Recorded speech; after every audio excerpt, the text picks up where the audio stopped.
करते हैं यूपी की सियासत में असदुद्दीन ओवैसी की एंट्री की, जिन्होंने ओपी राजभर के साथ मिलकर जन भागीदारी संकल्प मोर्चा बनाने का ऐलान किया है।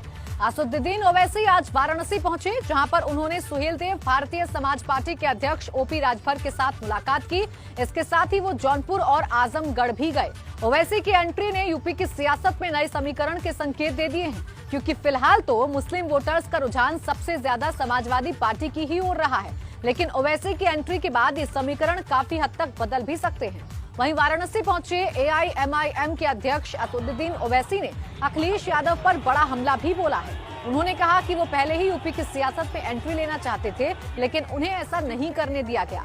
ओवैसी ने इशारों में अखिलेश यादव पर हमला बोला और कहा कि कई बार उन्हें यूपी आने से रोका गया। असदुद्दीन ओवैसी के बयान से साफ है कि अब वो यूपी में मुस्लिम वोटर्स के नए रहनुमा के तौर पर खुद को पेश करने की कोशिश कर रहे हैं।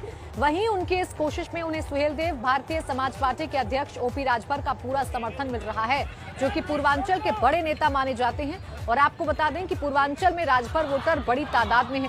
सवाल है कि इस गठबंधन के पीछे छिपा असल गणित क्या है और इस गठबंधन से किसको फायदा और किसको नुकसान हो सकता है।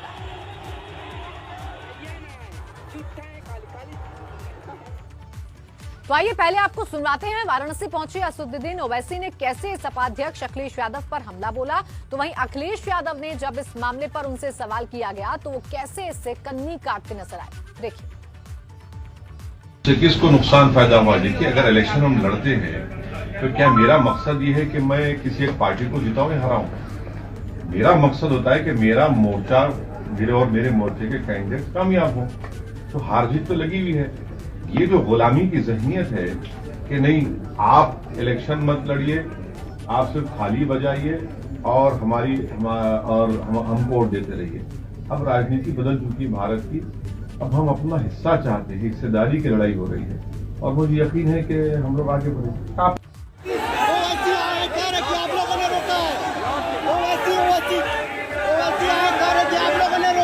इतने साल तक उन्हें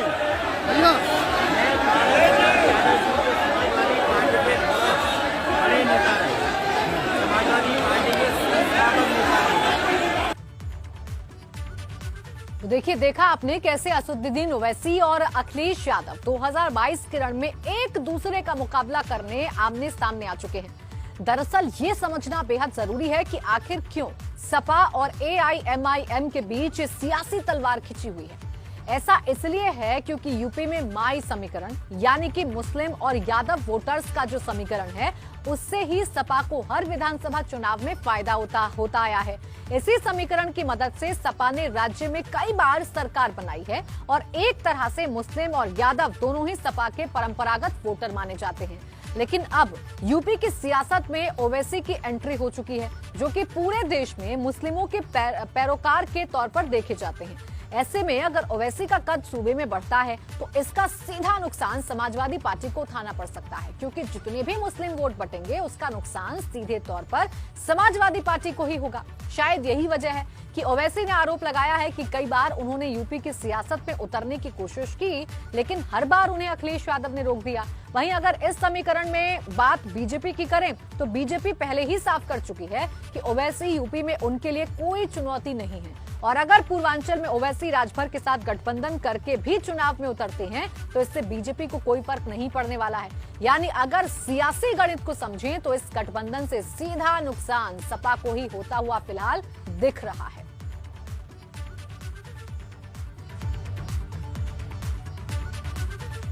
और आइए अब आपको एक बार प्रदेश के मुस्लिम और राजभर वोटों का गणित भी समझा देते हैं और ये भी बताते हैं कि आखिर क्यों यूपी में असदुद्दीन ओवैसी की एंट्री से काफी कुछ बदलता दिख रहा है। दरअसल एआईएमआईएम के अध्यक्ष असदुद्दीन ओवैसी की नजर यूपी की 20% मुस्लिम आबादी पर है।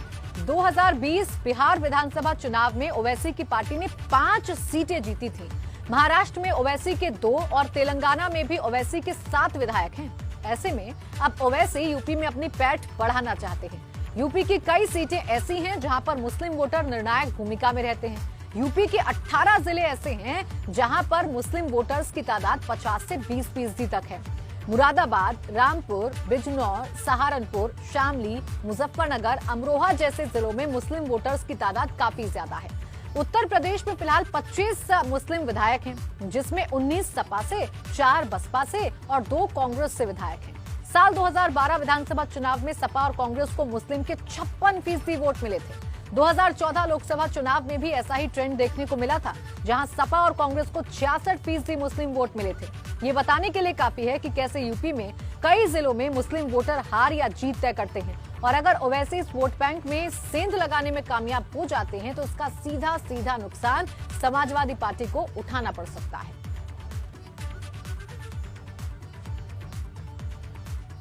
और अब आपको ये समझाने की कोशिश करते हैं कि ओपी राजभर की पार्टी के साथ गठबंधन करके यूपी में अपनी जमीन तलाश रहे ओवैसी आखिर क्यों समाजवादी पार्टी पर निशाना साध रहे हैं और कैसे वो समाजवादी पार्टी के लिए नुकसान का बड़ा सबब बन सकते हैं। दरअसल सपा का माय समीकरण यानी MY फैक्टर सत्ता की कई बार चाबी बना। यूपी में करीब 20% मुस्लिम वोटर हैं। 18 जिलों में मुस्लिम आबादी अच्छी खासी है। 18 जिलों में 50% से 20% तक मुस्लिम वोटर हैं। 2012 में सपा कांग्रेस को 56% मुस्लिम वोट मिले। 2014 में सपा कांग्रेस को 66% मुस्लिम वोट मिले। असदुद्दीन ओवैसी मुस्लिमों में अच्छी पैठ रखते हैं। ओपी राजभर के साथ ओवैसी ने गठबंधन किया। ओवैसी मुस्लिम वोट में सेंधमारी कर सकते हैं। सपा को ओवैसी की एंट्री से नुकसान हो सकता है।